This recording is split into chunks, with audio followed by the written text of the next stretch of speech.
په سوات مټه کې د سوات زیږنده اکیډمي لخوا د جاوید خان سواتی او موسی خان پاسبان په اعزاز کې د سماجي خدماتو په لړ کې یو خوندوره دستوره سرته ورسېده چې پکې هم دغه اتلانو ته په خپل کار او زیار ګولډ میډل ورکړی شول.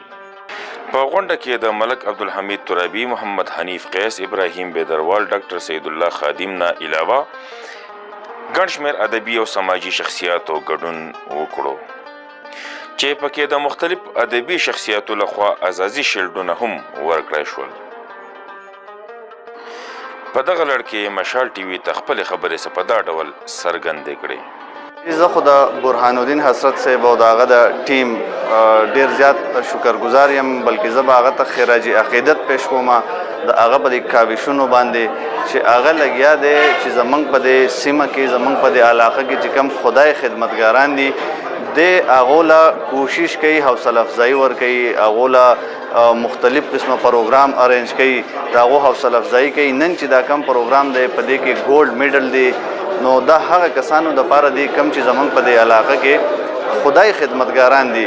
لکه هغه شعر کې وایي که نه وایي تیروي خو ژوندون ځان دپاره هر څوک ژوند هغه دی چې د بل خدمت کې تیر شي.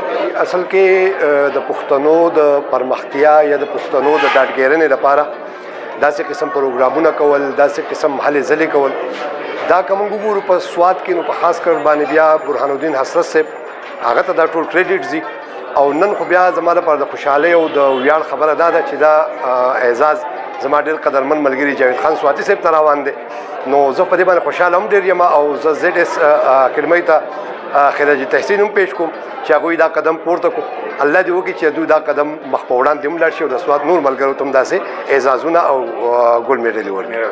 چا دی سوات زیږنده اکیډمي چې ډایرکټر یې شهزاده برهان الدین حسرت صاحب دی، دوی په هر کال کې مختلفو خلکو ته د سرو زرو میډلې ورکوي. په تیر کلونو کې هم دوی د مختلفو شعبو سره چې څوک تعلق ساتي هغوی ته دوی دغه د سرو زرو میډلې ورکړي دي.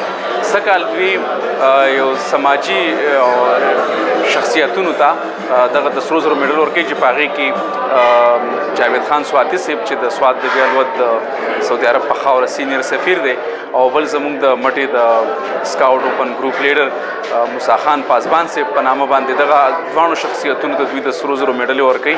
موږ د برهان الدین حسرت صاحب د زیار ته په درنه سترګه ګورو. سو د مشال ټي وي شکریا ادا کوم چې تاسو په لنډ ټنګ وخت کې د پروګرام ته ځان راورسو. نو دا هم زموږ د دې پروګرامونو یو جز دی چې تاسو هم دا یو خدمت دی. ډېره مننه. باقي زه ډېر زیات خوشحال یم ځکه چې دا په ډېر کم خلکو ته میلاویږي. نو دا زما د مور او د خویندو د خرونو د ادب د ملګرو د فلاحي تنظیمونو د ملګرو د شاعرانو ادیبانو دا د هغو دعاګانې وي چې په دغه نن په کار رالي او زه په دې باندې ونازولم. یقینا چې زه ډېر زیات خوشحاله یم. دې ټول ملګرو د کلیوالو د هغو ډېره شکریا ادا کوم. اخر کې شهزاده برهان الدین حسرت خپلې خبرې څه په دا ډول غوسې کړې.